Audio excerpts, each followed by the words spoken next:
దేవునికి స్తోత్రములు. మీ అందరికీ నా వందనములు. ఈరోజు దేవుని వాగ్దానం, నేను నీకు తోడై ఉన్నందున వారు నీ పైన విజయము పొందజాలరు. ఇర్మియా గ్రంథం 1:19.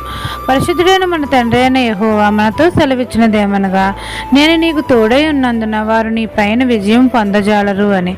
మన పూర్ణ హృదయంతో, పూర్ణ మనసుతో మన దేవుడైన యెహోవాను స్తుతించాలి, ఆయనను గణపరచాలి. మనం అందరము దేవునికి ఇష్టమైన మనసు అనగా శుద్ధ హృదయం కలిగి ఉన్నప్పుడు తండ్రి మనకు తోడై ఉంటాడు.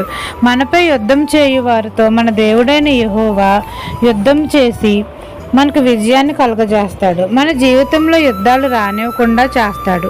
మన శత్రువులు మన పైన విజయం పొందజాలరు. యుద్ధములు, పోరాటాలు లేకుండా మన తండ్రి మనకు నెమ్మది కలుగజేస్తాడు. మన శత్రువులు మన ఎదుట నిలవలేకుండా చేస్తాడు. మన తండ్రి మనకు తోడై ఉన్నందున మనం చేసే ప్రతి పనిలో మనం అందరము విజయం పొందుతాము. మన విరోధులు మన పైన విజయం పొందజాలరు. ఈ దిన వాగ్దానం మీ నా జీవితంలో నెరవేరాలని కోరుకుంటూ దేవుని సువార్త పరిచర్యలో మీ సహోదరి. ఆమెన్.